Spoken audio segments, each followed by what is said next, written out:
அன்று வாரத்தின் முதல் நாள். அது மாலை வேளை. யூதர்களுக்கு அஞ்சி சீடர்கள் தாங்கள் இருந்த இடத்தின் கதவுகளை மூடி வைத்திருந்தார்கள். அப்போது இயேசு அங்கு வந்து அவர்கள் நடுவில் நின்று, உங்களுக்கு அமைதி உரித்தாக்குக என்று வாழ்த்தினார். இவ்வாறு சொல்லிய பின் அவர் தம் கைகளையும் விலாவையும் அவர்களிடம் காட்டினார். ஆண்டவரை கண்டதால் சீடர்கள் மகிழ்ச்சி கொண்டார்கள்.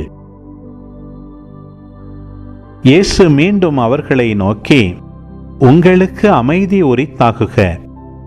தந்தை என்னை அனுப்பியது போல நானும் உங்களை அனுப்புகிறேன் என்றார்.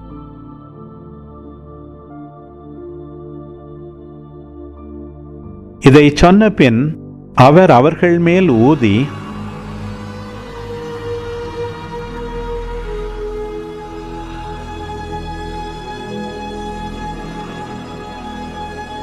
தூய ஆவியை பெற்றுக்கொள்ளுங்கள். எவருடைய பாவங்களை நீங்கள் மன்னிப்பீர்களோ அவை மன்னிக்கப்படும். எவருடைய பாவங்களை மன்னியாதிருப்பீர்களோ அவை மன்னிக்கப்படா என்றார்.